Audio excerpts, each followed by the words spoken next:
Hey everyone, welcome back to another late night dive into Reddit's creepiest corners. Today's lineup is disturbing, shocking, so grab a drink, grab a snack, get comfy, and let's get into these twisted Reddit stories. Oh, and if you enjoy these stories, smash that like button and subscribe. You don't want to miss what's coming next. I let my cheating boyfriend drown. I, female 24, let my cheating boyfriend, male 28, drown. My boyfriend Chris and I have been together for a few months now. That is until we broke up. You see, Chris is a cheater. Sometime into our relationship, I found him in bed with another woman. The worst thing about that situation was that the woman was my best friend Samantha, that cold-hearted bitch. My friend and I did everything together. We grew up together, worked the same jobs together, and we even attended the same college together. She was the sister I never had. She had my complete trust, which made the betrayal that much worse. 2 years after graduation, Samantha and I went out for a night on the town. That night, 2 guys approached us, as many tend to do. But these two, my God, these two knew exactly what they were doing. Samantha and I were sitting at the bar, trying to put on our best resting bitch faces. The night was long and you can only turn down so many guys before it gets old. We were just there to enjoy ourselves, to dance, to drink. But those plans were quickly thwarted when a few bumbling, bickering buffoons pulled out the stools next to us and plopped right down, one on either side of us. They sandwiched Samantha and me between 2 stinking pillars of testosterone. We braced for whatever corny and rehearsed pickup line these two were about to coordinate, but the pickup line never came. Instead, they ignored us, preferring to shout their conversation over the music, leaving Samantha and me to spectate their shallow interaction. Did you see that beautiful blonde with those icy blue eyes? Good Lord, she was spectacular. 110% pure, unadulterated wifey material right there. We rolled our eyes at his comment before Samantha and I locked eyes in disapproval. The other guy responded in a sweet baritone voice that pierced the booming vibration of the dance music, our eyes turning in his direction. Sir, I believe you are mistaken. No matter how soul-piercing her eyes or how blonde her hair is, you need a girl with an actual brain, Samantha scoffed, fiddling with her golden locks at the stinging comment. Not saying that blondes are dim-witted, but Elaine certainly wasn't the brightest of the bunch. The man sitting on my right side continued. The douchebag on Samantha's left adjusted his hat, turning its tongue towards the rear. His face was now sour. He locked eyes with his friend whilst seeming heavily offended. I surmised that Elaine might have been an ex or something. For a few seconds, the two jousted quietly, Samantha and I slightly cowering amidst the tension, until the two erupted into a simultaneous chuckle. I don't care what you or anyone says about blondes.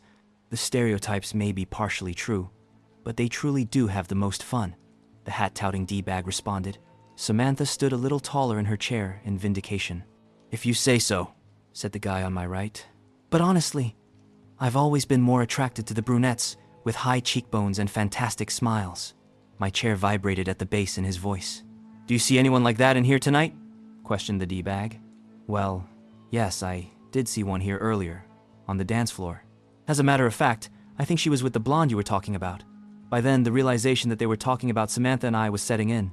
I turned to look at Samantha, but she had still not made the connection. Maybe the stereotypes are true, I thought to myself, rolling my eyes at Samantha's slow processing speed.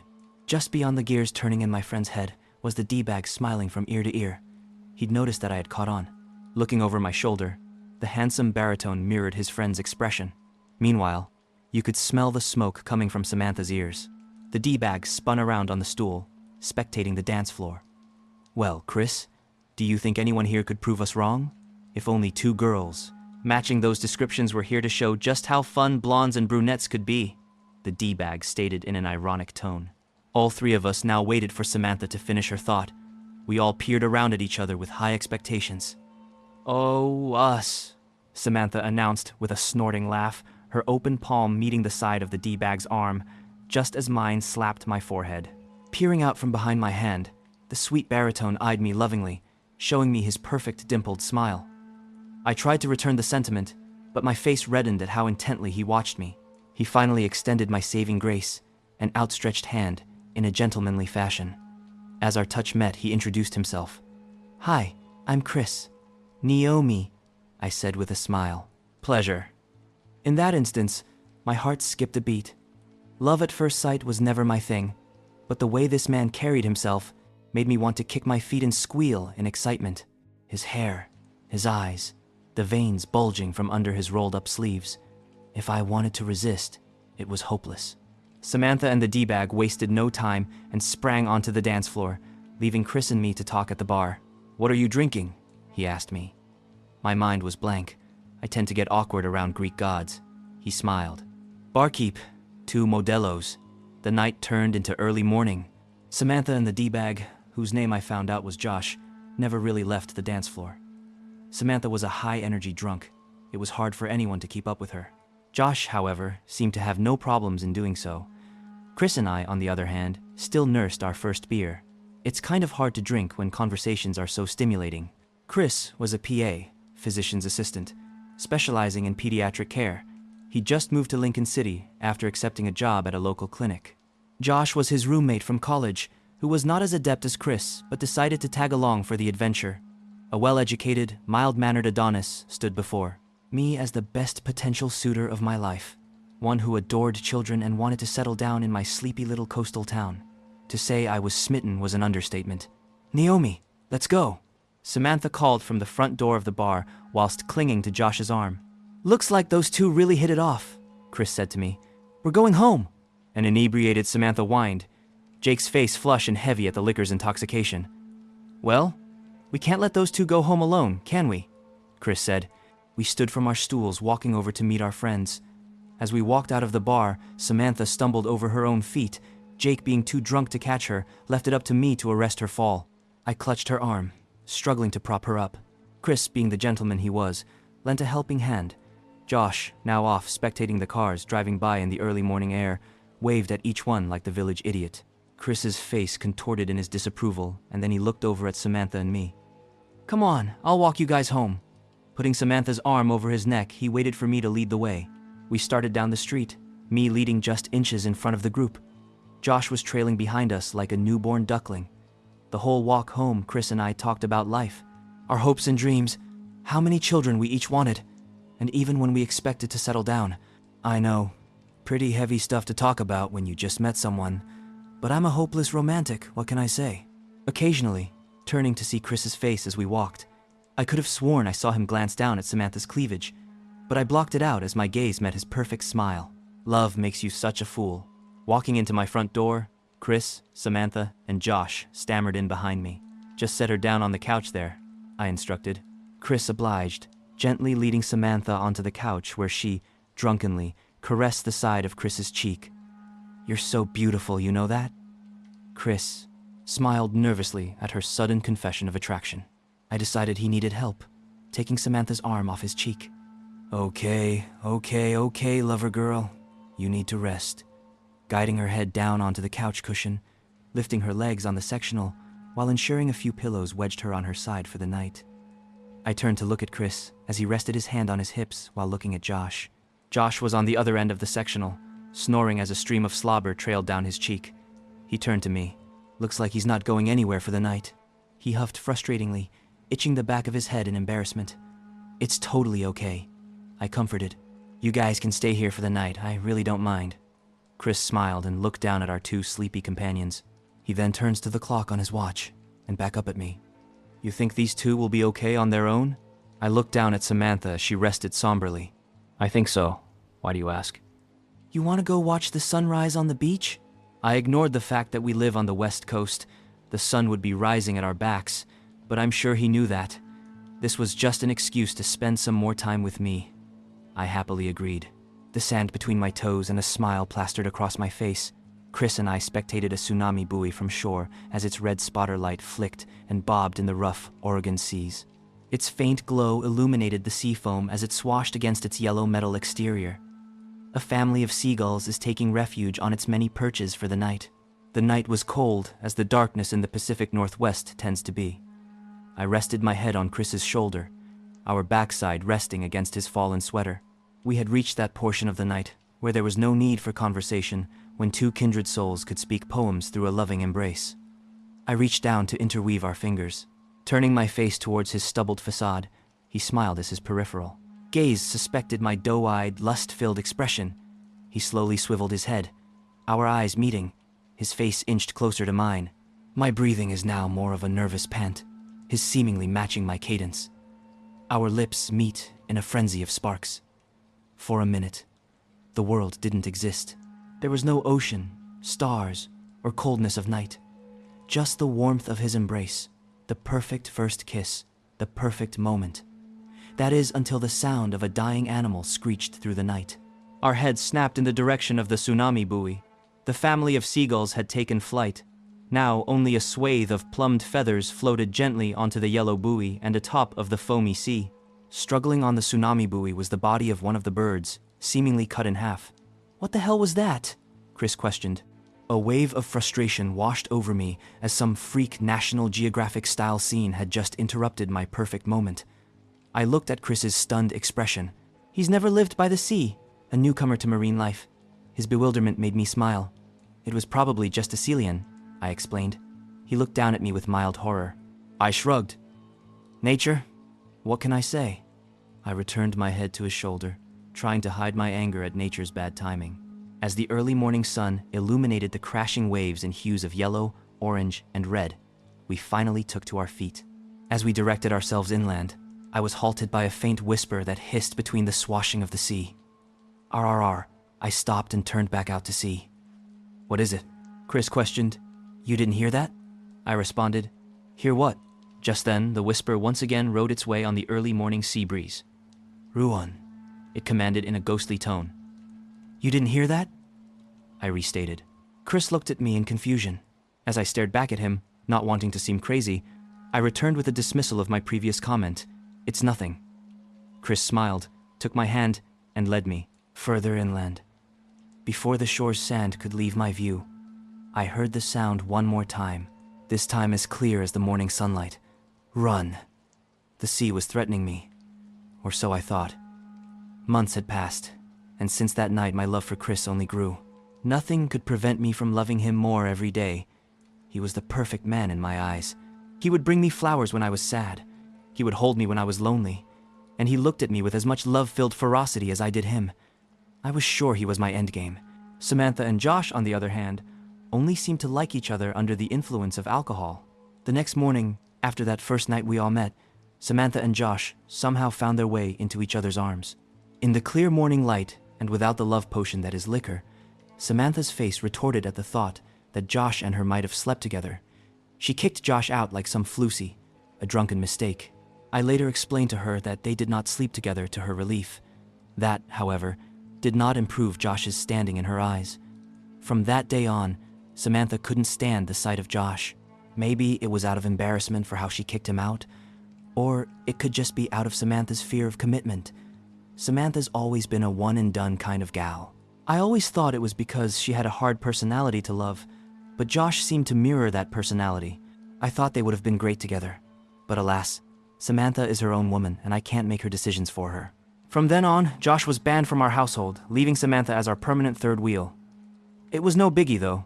Samantha was like a sister to me, and she was always welcome to hang out with Chris and I. It was not the first time Samantha had been my third wheel. Growing up, I had many boyfriends, and as they came and went, she was there for each of them. A not-so-silent witness to my love fiascos. I remember one time with my first boyfriend at the young age of 18. My then-boyfriend Robert and I were watching a movie at my house. My parents had left town for the weekend, and I was left to my own devices. Nestled under my cozy couch blanket, Robert and I started to get a little handsy. His hands were on my hips, as his tongue slowly parted my lips. Our steamy makeout session was quickly thwarted when Samantha plopped down on the outside of the blanket, wedging herself right between Robert and me. To be honest, I completely forgot she was even there, but then again, she never left. We popped our heads over the top of the blanket, scowling at Samantha. Her response, "Sorry, did I interrupt something?" I could tell that she knew exactly what she had done. That much was evident in her mischievous expression. "I know I should have said something to her. I am at fault for not nipping her behavior in the butt throughout the years." That inaction continued to haunt me throughout our friendship until it boiled over, reaching a point of no return. Chris was always over at our house. He was my boyfriend, after all. That means that Chris and Samantha were always in close proximity. I started to notice that when Chris was over, Samantha would always conveniently lose her bra and put on the thinnest white house shirt she could find. She was well endowed. These mostly see-through t-shirts didn't hide a thing.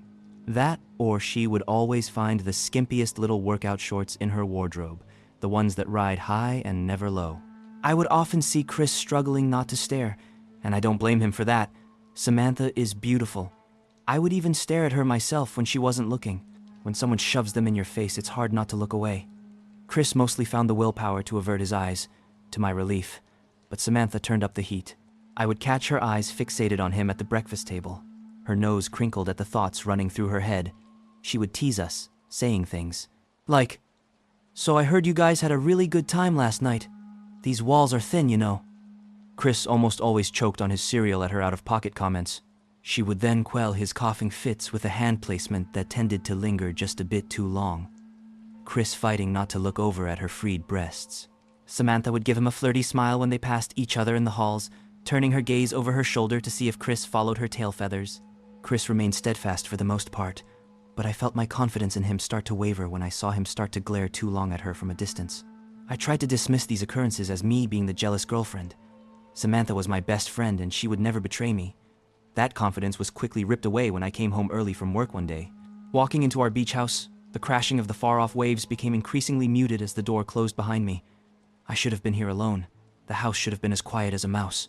But off in the distance, I could hear the distinct smacking of lips engaging in a wet embrace.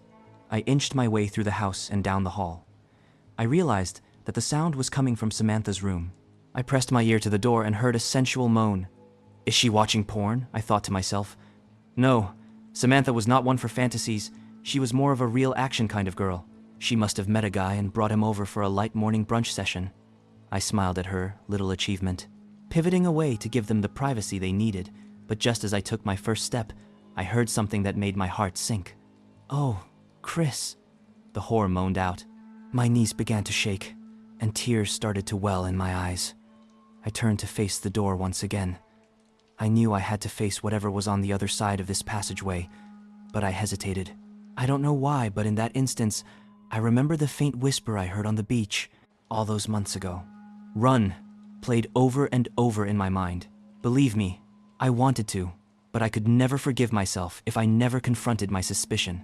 Clutching the door handle, I inhaled deeply before swinging the door wide open. There they were, the sorry sack of shit positioned in between my loose-legged whore of a best friend. They were so busy being wrapped up in each other that they didn't hear me burst in. I screamed, "Chris!"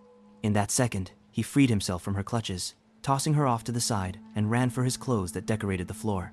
Samantha, on the other hand, seemed less panicked, opting to hide under the sheets. I swear I saw a smug little look on her face. It angered me so much, but that would have to wait. My cheating boyfriend had yanked the waistband on his jeans high above his navel and was coming to comfort me. I hadn't even noticed my tears dripping onto the floor. He approached me, both hands spread wide, as if a hug would make things better. I pushed him away. "Get away from me!" I screamed, bending over to throw some clothes at him. Unannounced to me, I had thrown Samantha's red lacy thong at him. He swatted it away. "Baby," he pleaded, inching in again to comfort me. I balled my fist and decked him in the mouth. I don't know where I found the fury, but I knocked him on his ass. His backside meets the floor with a thump. "Get out!" He eyed me like a beat dog. "You too, you stupid bitch," I hissed at Samantha, her face finally contorted. Where am I supposed to go? I was enraged to realize she didn't think there would be any consequences for her actions. Her entitlement made my blood boil. "I don't care. I don't care if you sleep under a bridge. I don't care if you shack up with the homeless guy from down the block. I don't even care if you walk your way into the sea and drown. Leave!" Her lips puckered in self-pity. My name was on the lease. What was she to do? The two grabbed their stuff, and Samantha questioned me about the rest of her belongings. "I'll mail them to you. Now get the fuck out." They stammered to the front door. I held the door open as they stepped into the fresh mid-morning sea mist. Chris turned to ask another question, but I slammed the door in his face. I gripped 2 handfuls of my hair and let out a mountain of emotion in a scream. My eyelids squeezed tight as I wept. I wanted to burn the world down. I wanted to lay down and cry till I dried up like some beached jellyfish. I had truly never hated life more than I did in that instance. Regaining my composure, my eyes cracked open slightly. Suddenly, something caught my eye in the corner of the window. I swiveled and spat out in fury, thinking either Chris or Samantha were spectating my breakdown. "Go away!" I screamed. But Just as my eyes met the figure on the other side of the glass, I jolted back in shock, falling onto the floor in a panic. In a quick second, I had caught the image of some horrid, monstrous deformity. Its face was scaly, like that of a fish. Its ears fanned out in a strange web-like fashion, and thought I saw a mouthful of jagged, sharpened teeth. From its forehead had a single long antenna with a little ball on the end. Its finger was gliding on the other side of the window, writing something in the condensation. The impact of the hard floor on my backside made me lose connection with whatever was lingering outside my house. When my gaze returned, the monster was gone. On the window, the message it had written out. "I told you to run." Goose pimples engulfed my skin. I sat there for a while to see if the thing would peer out again. A few minutes passed, but it never showed. I took to my feet, cautiously approaching the window, half expecting the monster to pop out. But as I looked past the written message, nothing jumped out. Instead, I saw Chris off in the distance, on the sandy beach, comforting an emotional Samantha. Rage once again made an appearance. I shut the blinds angrily and stormed off into the dimly lit house. The vision of the monster, dismissed as a product of high stress. The coming weeks were as you would expect. I was a heartbroken fool, spending my days going to work with a cloudy, overcast, always present, coming home to a messy, unkept house, and crying myself to sleep at the memories of both Chris and Samantha.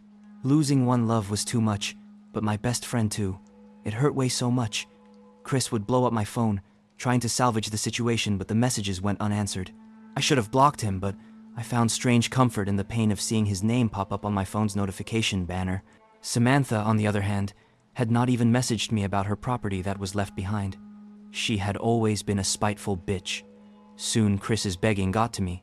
He would send me messages saying that he'd made the biggest mistake of his life, that he would do anything to fix this, that he dreamed of marrying me and starting a family. It didn't help that I also had these illusions of forever with him. After hundreds of unanswered texts, I finally responded, "Meet me at Ocean Lake Beach tomorrow at 11 a.m. I know I shouldn't have agreed to meet with him.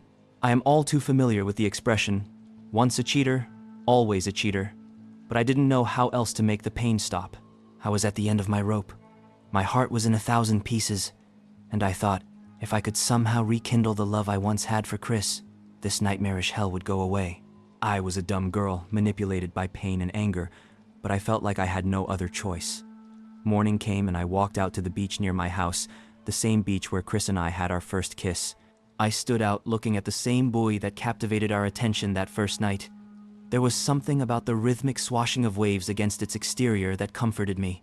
Something so warm about the little bell that sounded with its rock, of the gulls that perched on its metal angle iron as they sang their mockeries to the sea. I could spend hours watching that thing bounce around. I felt a hand grace my shoulder, which startled me. In that exact second, the gulls on the buoy took flight, and a loud splash sounded on the other side, metal object, the sight of something large disappearing into the water. I swiveled around to see the hand belong to Chris. I couldn't help but pounce on him, hugging him as I gently cried into his chest. He grasped the back of my head, letting me release my emotions. After a while, he grasped my face with two hands, lifting my head to look at his. He planted a loving kiss on my forehead, and I knew that we would be okay, though there was still much we needed to discuss. We talked for hours, walking up and down the beach, airing out our differences. He'd explained how Samantha had forced herself on him, how she manipulated him, how his willpower slowly broke. I listened intently, and for some reason, it all made sense, as many things tend to do when you just want the pain to stop. Soon I had quickly forgiven him for all that he had done. I was just happy he'd come back to me. We decided to head back to my house, making one last turn on our many trips down the same beach. I clutched his arm like he was the godly figure I once believed him to be. He looked down at me with the same intensity as the first day I met him. I was so happy. As my house came into view, we saw a sunbather lying on the cold ground. Our beaches are not known as the most sunny or radiant, but it isn't uncommon to see sunbathers soaking up the sun's rays in the summer. Today, however, was especially cold. The skies were gray, and a cold front sent the chilly ocean breeze inland. I had even pulled out my warmest summer sweater for this occasion. Chris and I looked at each other in confusion, but we didn't say a thing, continuing to walk towards the figure. The closer we got, the more strange the situation was. Now about 100 feet from the person in the sand, I could see it was a woman, naked and bare. 50 feet. She was a brunette, with excellent facial structure. 10 feet. I glared over at Chris, who gulped at her exposed flesh. I was just about to erupt in anger at his action, and at what we had just discussed. Chris shouted, "She's not breathing!" I snapped out of my jealousy and watched as the medical professional pressed an ear on her exposed chest.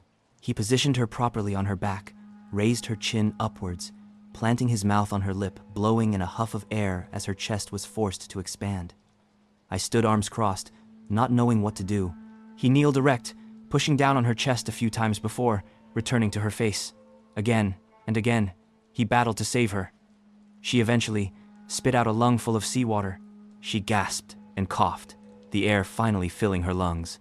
Chris turned to me. "Call 911, he said frantically. "No," the naked girl shouted. "No, 911, please," she begged. Chris looked at me and back to the girl. "We don't know how long you were unconscious, or how long your brain was without oxygen. You need to go to the ER, he explains. "No, 911, please," the girl said, whilst still coughing. Chris scratched his head in frustration. "Pick her up. We can take her to my house for now," I said. Chris nodded in agreement. Scooping the naked girl up, we made our way to my house that overlooked the beach. I opened the back sliding door, letting Chris and the girl in. He stammered in with her in tow, letting her fall onto the couch. "She's hypothermic. Go find her some blankets so she can get warm," Chris commanded. In the properly illuminated house, I could now see how blue her lips actually were and how badly she was shivering. I ran to my bedroom and ripped the covers off my bed, rushing them out to them. I was met with the sight of the naked girl and my boyfriend inches from each other's faces. The girl's face was no longer pale and blue, now a shade of rosy peach and red. I stood there, watching for a good while, as they gazed into each other's eyes. The girl's demeanor looked cynical. Chris's face, on the other hand, looked mesmerized in a strange hypnotic limbo. I caught the eye of the naked girl, and she slumped back onto the couch, regaining her icy complexion. The look of bewilderment melted off of Chris's face, taking a second to realize where he was. He turned to me as I clasped the bedding. "What are you waiting for? She could die. Hurry, we need to get her warm." I rushed over to them, engulfing the girl cautiously with the sheets. Chris, seemingly unaware of what I had just seen, tucked the sheets underneath the girl's bare skin. I ran over to the gas fireplace and flicked the switch on. The fire roared to life. The naked girl shivered, her eyes closed, losing consciousness. I looked at Chris as he noticed my face contorted in worry. "I think she's just tired," he comforted. The girl stirred, shifting her body over to Chris's warmth. Chris gave a dismissive shrug, almost as if saying, "What can I do? She's freezing to death." And to be fair, it was a good point. The girl looked sickly, on the verge of death. I couldn't blame her for reaching for the warmest thing she could find. Just so happened that thing was my boyfriend. The afternoon turned to night and the girl slowly regained her color. She was exhausted, only moving to reposition her head onto Chris's lap the whole time she was asleep. I questioned if we should get her medical attention, but didn't want to overrule Chris's better judgment. After all, I wasn't a PA. The girl finally rose to a seated position, rubbing her eyes while glaring around the room. She locked eyes with Chris, giving him a flirty smile. Chris nervously turned to me for help. The girl followed his gaze and saw me sitting on the other side of the couch, arms crossed, unaware of what my next move should be. I bit my lip, not wanting to say something. Who would scold their boyfriend for doing their job? The girl and I locked eyes. I wanted to be angry, but her deep, dark eyes reminded me of someone I had known, as if I had met this person before. Our interaction must have seemed awkward to Chris because he felt compelled to break the tension. "Hey babe, do you think she could borrow some of your clothes?" He was right. We couldn't let her sit here exposed all night. I stood to my feet, the girl's eyes never leaving my face. As I disappeared into the bedroom, I heard Chris trying to get some answers out of the girl. "What's your name?" he questioned, but I never heard a reply. "What happened to you?" Still, nothing was said back. "Can we call someone for you?" Rummaging through my closet, I found some pajama bottoms and a t-shirt the girl could wear. By then, it sounded like Chris wasn't going to get an answer from this girl, but as I walked the clothes out to them, I was met with a sight of absolute horror. Her arms were wrapped around the back of Chris's neck, her lips seemingly suckling at my boyfriend's tongue, and her eyes peering at me from around my boyfriend's head. "Chris!" I yelled. The girl unclasped their faces, moving Chris's head aside to get a better look at me. For a second, her face was expressionless, but then the edges of her mouth gave way to reveal several rows of sharpened teeth. I stood there in shock. The teeth slowly started to part, and I could see the inside of her slimy, cherry-red mouth playing with something. Almost as if reading my mind, she decided to show me. She pushed the object to the front of her mouth, gripping it with her jagged teeth. It was a severed tongue. Chris's severed tongue. I shrieked in terror. The look of demented satisfaction plastered its way across the girl's face. She forced Chris's head to swivel around like a powerless mannequin, showing me her handiwork. A stream of blood oozed down his chin, but his face was expressionless. The same hypnotized expression I had seen. On his face earlier that day, I wanted to run away, but my legs were locked in place. I stood there as the girl took to all fours, hunching her back like an angry cat, and her skin began to change.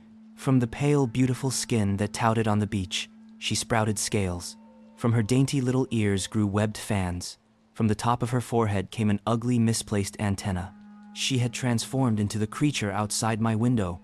It stood on its hind legs, taking an awkward step toward Chris's immobile body. I found the strength to plead for his life. "Stop." I quivered with fragile bravery. But the creature took a second step, wobbling slightly as if it were new to land.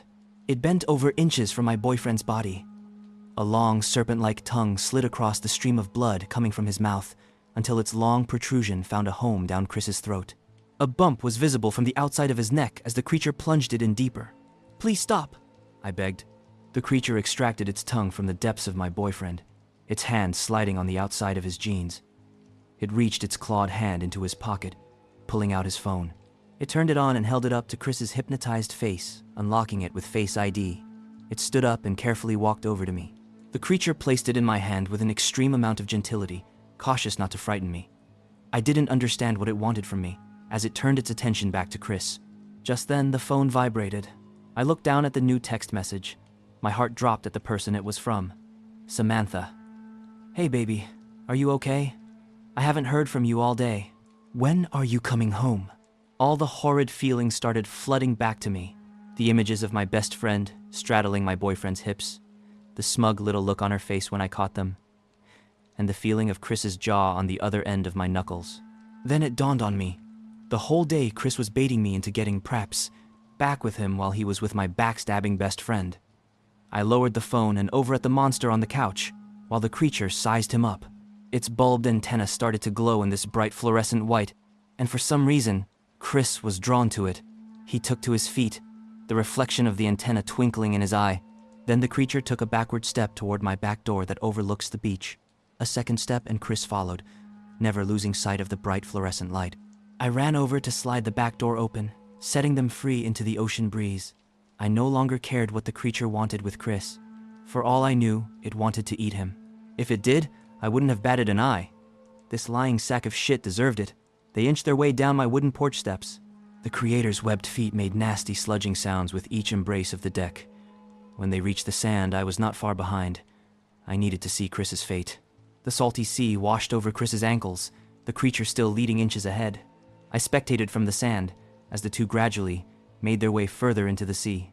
The waves crashed over Chris's head. Only the creature's antenna was now visible. As that too met the water, it gave one last bright pulse before going out completely. The night was once again quiet. Nothing stirred. Nothing until the sea buoy's little bell caught my attention. I sat down on the beach, watching it bounce on the ocean current, like the first day I met Chris. I don't know how long I watched it, but it must have been hours. The sun was now cresting at my back. I was jolted back to reality when Chris's phone vibrated. I looked down at the message. "I'm really worried about you, Chris. Please call me."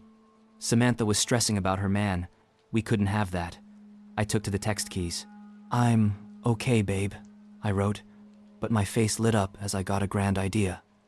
"Meet me at Ocean Lake Beach right now," I messaged. "Okay, I'll be there." In a few... I laid the phone down on the sand, taking in a long inhale. As I looked back out at the buoy, a familiar pair of eyes stared back at me. The creature's face parted in a grin. I returned the sentiment. I just hope my new little friend here likes the taste of traitorous bitch. I let my cheating boyfriend drown. Part 2. It's a strange feeling, sitting on the beach as Chris sits somewhere at the bottom of the sea. I loved Chris, but he just pushed his luck a bit too far with me. Going behind my back, sleeping with my best friend, and playing both of us for fools. As I sit on the beach watching the waves crash over the shore, I couldn't help but feel a sense of vindication knowing that the bastard would never do this to anyone else. No other girl will ever feel the sting of betrayal at the hands of that conman. No one else besides Samantha, my best friend, who wrapped her legs around my loving boyfriend. Although I felt that there would be some sense of justice when Samantha found out Chris had drowned, it wouldn't be enough. I felt this extreme desire to watch her sink to the ocean floor. I needed her to die. I pictured her body floating lifelessly amongst the waves. Visions of her blood mixing with the sea salt filled my brain, and a tingle of satisfaction coursed through my body. I had nothing to lose, nothing to live for anymore. My heart was ripped out and I felt this ravenous desire for bloodshed, a thirst that could only be quelled by Samantha's blood. I took Chris's phone and texted Samantha from his number. "Meet me at Ocean Lake Beach," the text read. Samantha, being the eager, loose-legged whore she was, responded, "Okay, see you there in a few." Samantha was going to get what was coming to her, and I was going to be the one to do it. I was hell-bent on making her pay, but as I awaited her arrival, a voice drifted in with the swashing of the water. I looked toward the horizon, where the ghostly voice had seemingly come from, but the sea beyond the waves was calm. Something knocked against the side of the buoy, causing its metal siding to give a reverberating metal ping. The little bell that chimed from the top of the buoy's angle iron protested as it shifted violently in the water. I watched as the floating metal marker slowly regained its composure. When it did, all was quiet, until a head rose from the water. Speckles of ocean droplets shone under the bright morning sun as the water dripped off of its head. Beautiful brown eyes looked at me curiously as I caressed my knees against my chest. The figure in the water inched a smile, jagged and monstrous. Any other sane person would have run for the hills at the sight of that pointy grin, webbed ears, and that misplaced antenna that stuck out of its forehead. But for some reason, I knew this creature would never hurt me. Its sharpened teeth signaled its evolutionary desire to rip flesh from bone, but I understood that desire. In my vengeful state, I related to its primal desire to kill. I returned the sentiment, giving the creature a relatable smile. This thing had warned me about Chris all those months ago, but I was too stupid to listen. Thankfully, my new friend here knew exactly how to take out the trash.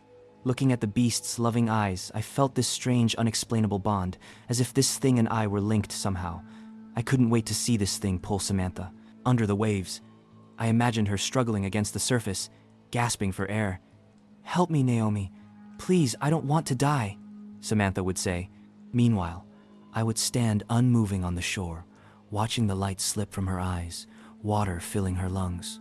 As my demented daydream played through my head, the figure in the water lost its smile, almost giving a concerned look. For the first time, I felt this pang of judgment coming in my direction. "What?" I questioned quietly in my mind. As I did, the creature gave me a twisted look. Its head slowly began retreating into the water. I immediately shot to my feet. "Wait, where are you going?" I shouted beyond the waves. The creature's mouth submerged under the water, and its eyes disappeared beneath the foamy sea. The last thing I saw was its bulbed antenna vanishing into the Pacific. Without saying a word, I understood what the creature was telling me. For some reason, it was not willing to take Samantha. I immediately erupted into a panic. "No, no, no! What do you mean? You have to take her with you. You need to drown her. I want her dead," I said frustratedly. "You need to take her like you did, Chris. She's a traitorous bitch who needs to die," I yelled furiously, like an entitled prima donna. When the creature ignored me, I spat out in anger, bending over and throwing handfuls of sand into the water. "Fuck you! Leave! I don't give a fuck! Everyone does. I don't need anyone in this life. Screw you! Fuck, Chris! Samantha can. Can what?" A voice questioned impatiently from my back. The fistful of sand in my hand cascaded to the floor as I slowly turned to see the person who'd interrupted me, as if I already didn't know. My eyes slowly drifted up from the sand, meeting a pair of feet, trailing up her jeans, and stopping at the sight of a familiar hoodie. Chris's hoodie, a black Nike pullover. Samantha's eyes looked at me with rage. "Samantha can what?" she repeated distastefully. Her sudden appearance had caught me off guard, my words caught in my throat. She crossed her arms, awaiting a response while sizing me up head to toe, like the queen bee she thought she was. When her eyes looked to my feet, something caught her attention. Is that Chris's phone?" she said as her face drooped in mild worry, gesturing to the iPhone lying in the sand. An idea drifted into my head. A mischievous smile slid across my lips. My eyes looked into Samantha's worried expression. "Yeah, it is," I said delightedly, savoring the way Samantha's face contorted as the words burrowed into her ear and down her spine. I swear I heard Samantha's heart thud against her chest, speculation causing her to lose her cool. She bit her lips, afraid to ask the question festering on the tip of her tongue, until finally, "Why do you have Chris's phone?" she said, trying to feint a confident tone, a tone betrayed by a crackle of worry. I know that look all too well. It was the same look I had on my face when I heard her moans through the door of her bedroom, the pain that reverberated through my body when Chris's name freed itself from her throat. I remember trying to deny reality in that instance, those same insecurities playing in Samantha's mind before me. Why does she have Chris's phone? Where is he? Is he cheating on me? Her eyes scanned the beach, looking for any sign of Chris. The irony, no, the audacity of the situation almost made me laugh. If only she knew what happened to her little boyfriend. I thought as I looked over my shoulder at the endless body of water at my back. If only she knew. I must. I turned back to Samantha, her arms caressing her own elbows, trying not to jump to conclusions. "Oh, honey, it's exactly what it looks like, and so much more. It would only take the truth to topple her sanity. He came crawling back to me yesterday. He begged for me to take him back. He's dead." The words danced on the end of my tongue, and visions of her falling to the ground in a gut-wrenching cry clouded my eyes, but I couldn't bring myself to say it. He's dead. Instead, I chose to draw out her suffering, telling her a half-truth. "He's been with me since yesterday," I said, in a sassy tone. Normally I wouldn't be picking a fight, but for some reason, I doubled down on that comment. "We talked for hours, about everything, about us, about you." The words were directed at Samantha teasingly. My hand drifted to my hair, and I started to playfully twirl my locks around my fingers. "He had a lot to say about you," I added, my tongue savoring each word, Samantha's eyes glassing over in heartache. "He said he wants to get back with me, of how leaving me for you was a mistake, of how he loves me more than you," I said. The edges of my lips curled as Samantha's mouth gaped open.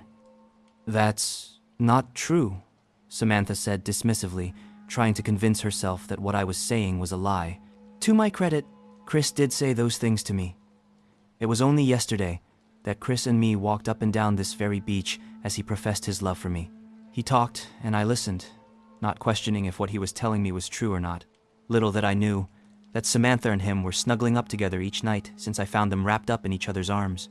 Chris got what he deserved, and while my words were clearly stinging Samantha, she needed to experience my full rage.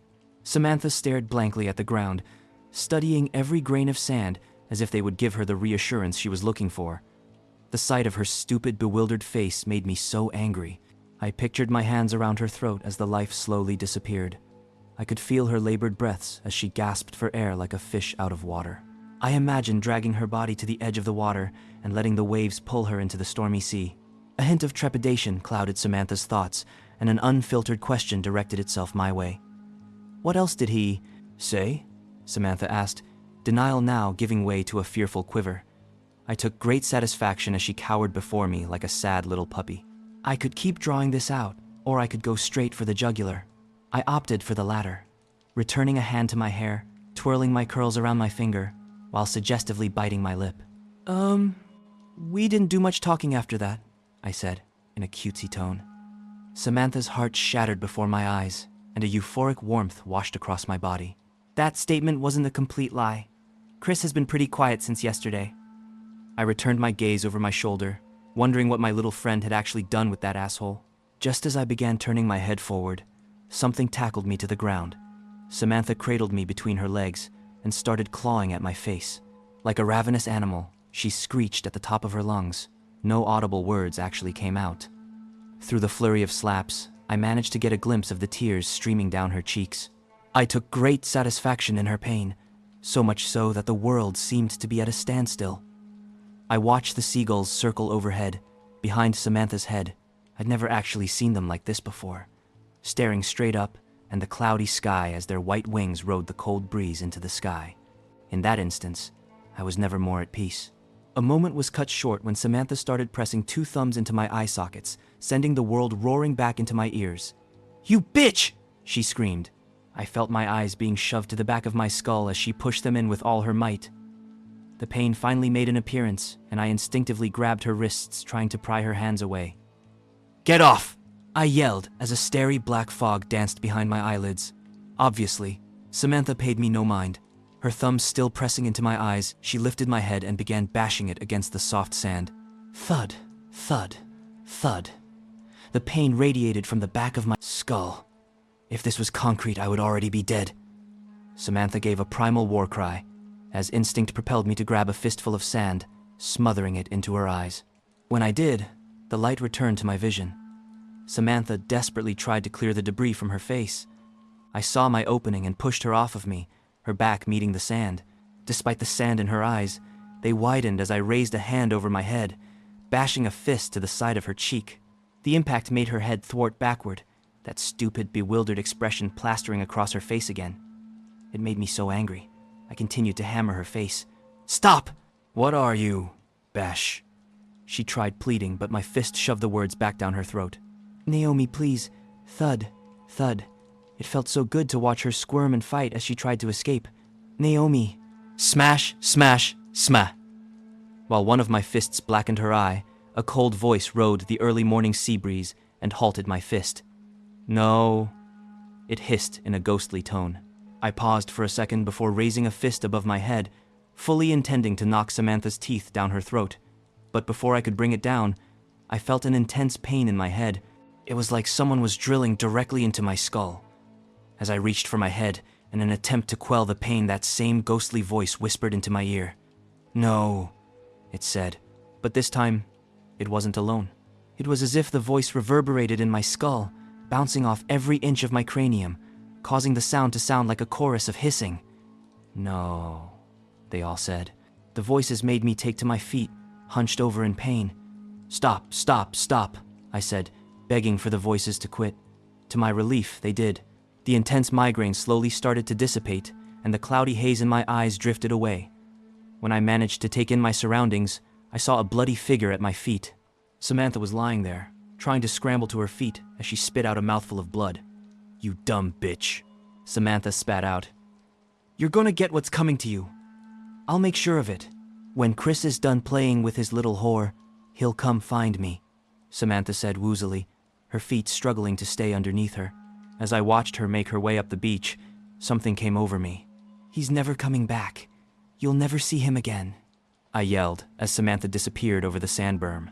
The adrenaline started to flush out of my system, and I felt the pain of bruised knuckles. When I looked down, I saw one of the indentations of Samantha's teeth etched into my skin. I massaged my hand and turned back out to the ocean. The waves had quieted. There was no sign of life. Gulls, no creature. Only the sound of the rhythmic gurgling of foam against the yellow tsunami buoy and the occasional ding of its little bell. I sat there for another few hours thinking about what just happened. It wasn't until the sun was brushing up against the horizon that I finally snapped out of my trance. Dusting myself off, I made my way up the beach. I climbed my porch steps, now starting to feel guilty. It's funny how rage makes you so sure of your actions. Now that I had gotten my revenge on Chris, a mix of contradicting emotions came over me. I don't know what had gotten into me. I was not a violent person, but here I was, a possible accomplice to murder. On top of it all, I had basically confessed to Samantha. He's never coming back. "You'll never see him again." What the hell was I thinking? How long until someone reported that scumbag missing? Samantha was a dud, but even she was capable of making the connection between my statement and Chris's disappearance. My mind drifted to Samantha herself. Although I hated Samantha with all my being, I felt sorry for her. She'd been my friend for most of my life, and I would have killed her if it wasn't for the voices in my head. The whole situation became too hard to process, and my hands draped over my eyes as tears started to stream down my cheeks. "Chris is dead," I whispered, breaking out into a guilty weep. "I killed Chris." My lamenting voice quivered. "Oh God, I killed Chris," I repeated in disbelief. Paranoia fully engulfed me. Someone's going to start asking questions about where he'd run off to. His roommate, Samantha. His work. I'm fucking screwed. I'm so fucking screwed, I said as I paced up and down the length of my living room.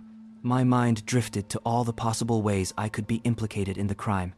Of our text messages, our recent calls, and the fact that I was probably the #1 suspect when people started to ask questions.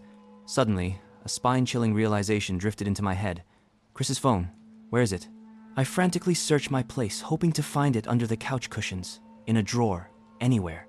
To my dismay, it was nowhere to be found. I suddenly remember having it on the beach with me earlier that day. The evidence that I was the last person to see Chris alive, stored in its contents. I pictured it lying up against the soft sand, of it being found by some random beachgoer, and them turning it into the police. I instantly darted to the sliding door, thrusting it open, and running into the cold ocean breeze. But just as I walked through the doorway, I smashed into something hard. The impact made me fall to the floor.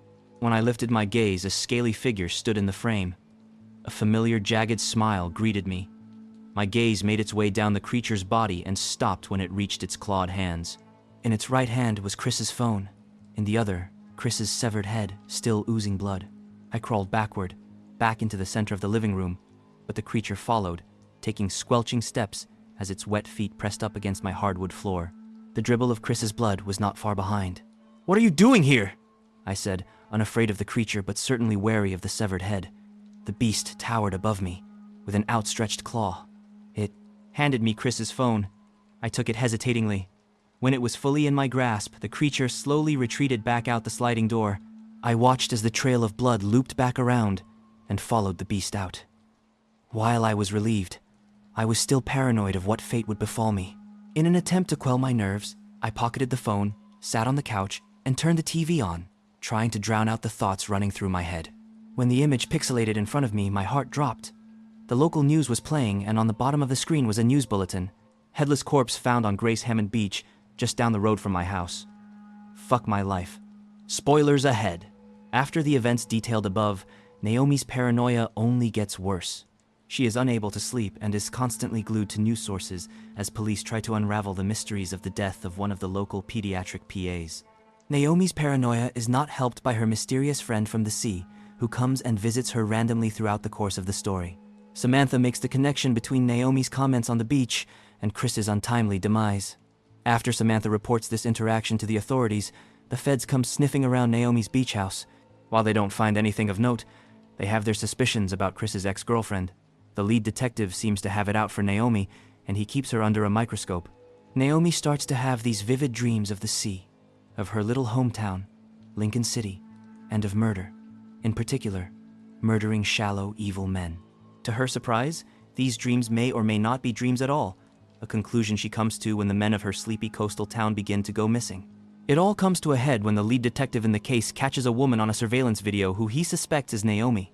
This is enough evidence to put Naomi behind bars, but when an arrest warrant is served, Naomi's little friend is there, waiting for the detective. As it turns out, the detective is a deplorable, nasty man with many skeletons in his closet. He gets what is coming to him by way of sea beast. Although the detective is an evil man, Naomi's brand of justice is not the brand of justice that is favored by the court system. Her face is now plastered on every news station in the Pacific Northwest. She goes on the run, but her little friend from the sea can't stray far from the ocean and is insistent that Naomi stay with her. Throughout the course of the story, Naomi's headaches get worse.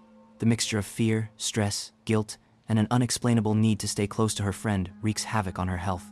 Skipping ahead a few chapters, and toward the end of the story, a grand revelation is made. Naomi was not the perpetrator of all of the murders in her town. Samantha was.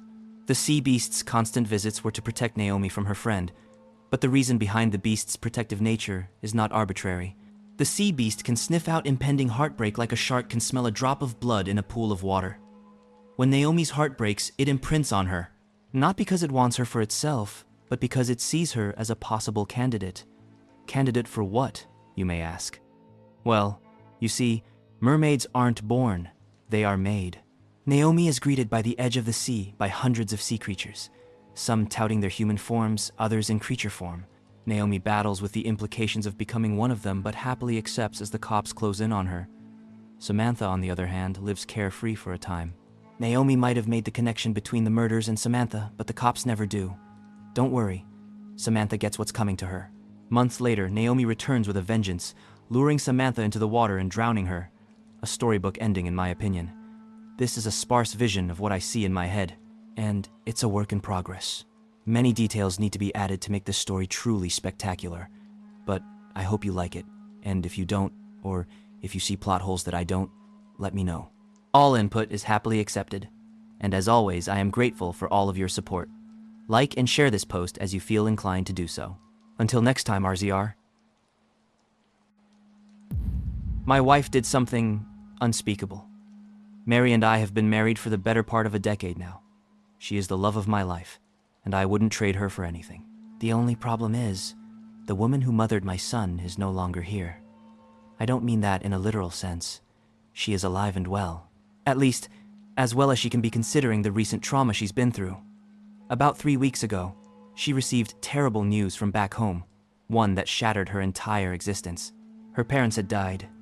It was some freak accident, carbon monoxide poisoning. The grief overtook her to the point that she could no longer function. I thought that she would get better after the funeral, but there she was, rocking back and forth in the corner of the living room. I tried to give her as much support as I could, but no matter what I did, I could not find a way to quell her pain. It finally got to the point that I feared leaving our 3-year-old with her. I needed to get her professional help. One day, when she seemed in better spirits, I decided to share some news with her. I had booked a therapy appointment at the local counseling center. As she looked at the living room's blank white wall, I pressed a hand on the middle of her back, jolting her out of whatever fascination she had with its white facade. "Honey?" I said in the sweetest tone I could muster.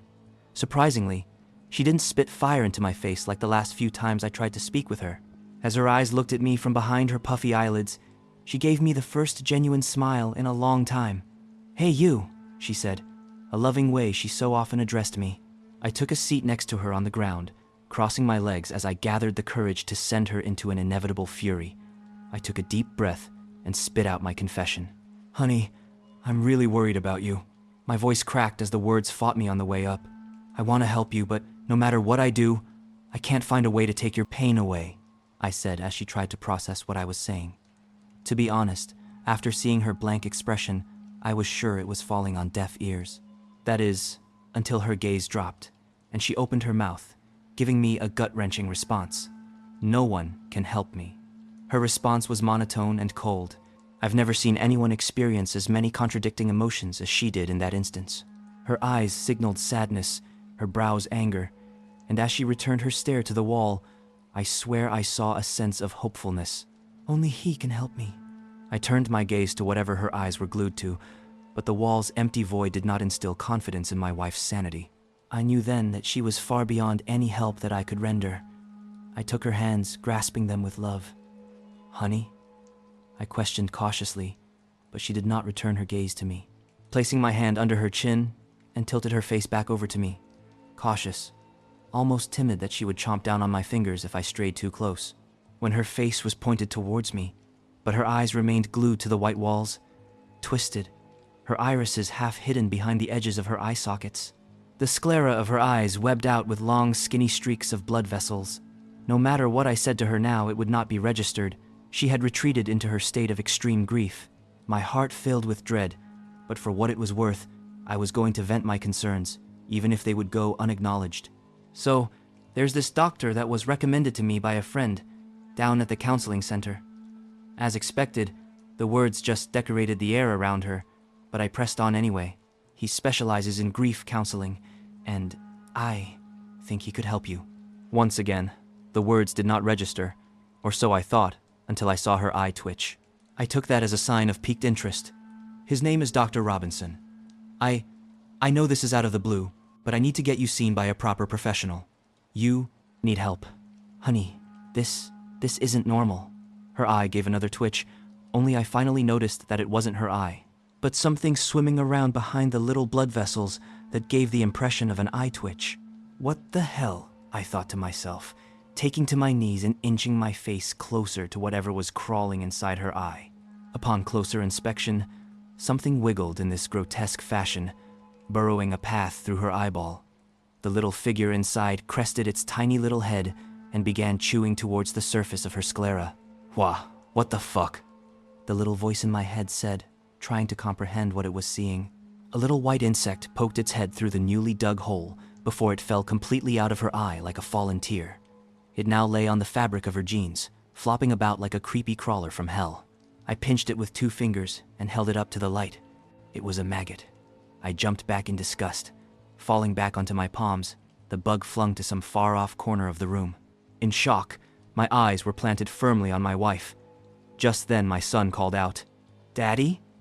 This wasn't the time to indulge my son, so I returned a dismissive statement.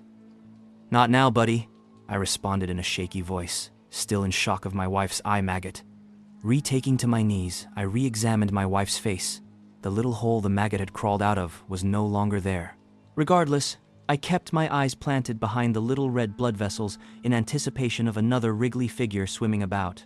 My wife suddenly darted her face towards mine at lightning speed, chomping her teeth onto my cheek. I felt my skin give way until the flesh freed itself from my identity. The shock of the ordeal made me wince in pain, forcing me to close my eyes. When they opened, my hand draped over my fresh wound. I held my palm out in front of me, examining the blood. "Daddy?" My son signaled his growing impatience. I ignored his, whining, returning my eyes to Mary. A trail of blood dripped off her chin as the wall continued to hypnotize her. "Daddy, can I eat this little jelly bean?" Tommy blurted out his question. "Yes, yeah, whatever you want, buddy," I said. He returned with an excited, "Yay." I sat there for a split second before the realization hit me. Little jelly bean? The fucking maggot. "No, stop!" I turned to see my son dropping the slithering insect down into his gullet. Running over to him, I clutched him by the cheeks, forcing his mouth ajar. "Spit it out," I commanded, and so he did. The maggot now lay in the center of my palm, its body cut in half by my son's milk teeth. "Aw, Dad," my son whined, "but Mommy lets me have all the little white jelly beans I want when you're at work." My skin broke out into pimples, borderline hives, as the words left his mouth. Just then, I heard my wife mumbling something with a steady cadence.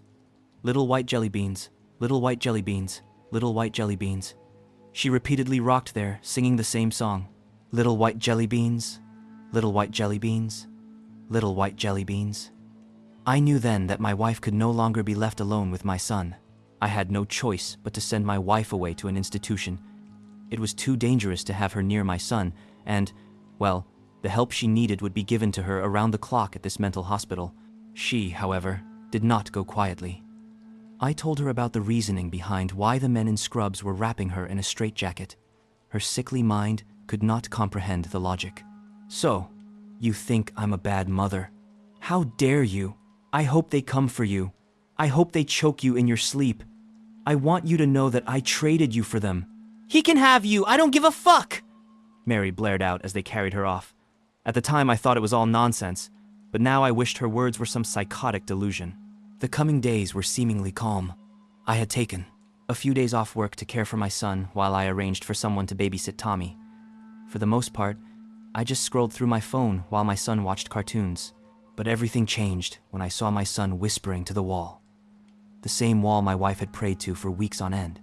I shot to my feet in a slight panic. "Buddy, what are you doing?" I called out, but he didn't answer. He just kept talking to the wall in a hushed tone. I took to my feet and slowly made my way over to him. When I was inches from him, I could finally hear what he was saying. "Yeah, they're really good," he said with a chuckle. His eyes trained on the wall as if it were speaking to him. He produced a response to a seemingly one-sided conversation. "I don't know if he likes them. I can ask." He looked over his shoulder and posed a question with a grin. "Daddy, do you like jelly beans?" My heart dropped as my gaze crested over his shoulder. In his little hands were palms full of squirmy little maggots. He finally spun around and offered them up to me. I slapped the bugs out of his hands. I grabbed him by the shoulders, trying to force him to answer my questions. "Where did you get these? Where did you find the little jelly beans?" He wiped away tears and pointed at the wall. "The man told me that they were from Grandma and Grandpa." I looked over at the white wall. "What man, Tommy?" "There is no man," I said, almost trying to convince myself that there wasn't something nefarious happening here. There is a man. He said that he was here to bring Grandma and Grandpa back. He said he promised my mom, but we just had to give him one thing."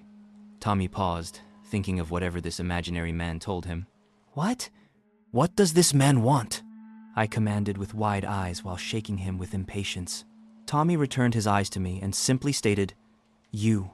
Just then, a shadowy figure lifted its darkened tinge from the wall, disappearing into a dark passageway. I saw it move into my bedroom, but it paused as if it were waiting for me to follow it. Tommy cowered behind my legs. It's okay, Daddy. The man said we wouldn't be apart for long. He said that all of us would be together again soon. I looked down at Tommy, who bore a hopeful expression. With a grin, he said ecstatically, "The man told me about this place called Hell. He said we would all rot together very soon." I don't think he understood that sounded more like a threat, rather than a message of hope. The shadowy figure disappeared behind the doorframe. "Daddy? What does rot mean?" Tommy questioned, but I didn't answer. "Are you going with him, Daddy? So we can all rot together?" He said with mild giddiness. There was no fucking way I was going to follow whatever was waiting for me in the bedroom. Just as I was going to grab Tommy and run out of the house, he darted off towards the bedroom. I tried to make him come back to me, but he quickly dismissed my command as an option. When his little body stood at the entranceway, his eyes filled with wonder. I saw him outstretch his arms and run in for a hug, disappearing into the dark room. I stood there frozen in fear, but the need to protect my son eventually inched me forward. As my eyes peered around the doorframe, my heart stopped. Silhouetted in the dim moonlight, shining from the window, stood my two deceased in-laws. My little boy clung to his grandmother's leg. However, she did not return the gesture. Instead, she and my father-in-law kept their eyes planted directly on me. I could not get a good look at them, but I could tell that they were not okay. I'd seen them in their caskets a few weeks ago after all. The shadowy figure stepped into view from behind the recently departed couple. Whatever it was tall, standing high above my in-laws. It outstretched a hand, and as it met the moonlight, I could see that no flesh clung to its person. Rather, the hand was pure ivory. I reached a shaky finger for the light switch. When it clicked on, the shadowy figure vanished. What remained was the horrific sight of my rotting in-laws. In the shine of the bright fluorescent bulb, I saw their skin literally crawling.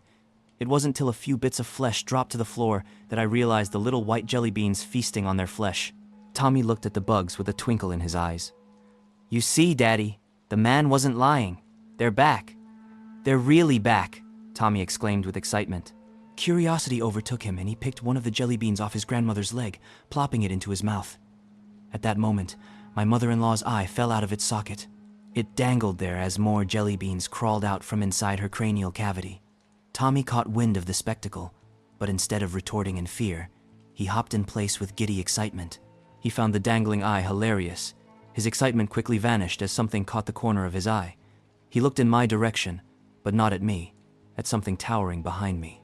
His little face contorted, as if he were trying to comprehend something. A look of understanding washed across his face before he looked into my eyes. "The man says you have to go with him now." Suddenly, I felt a sudden draft chill the air behind me. From the corner of my eye, a bony hand crept into view.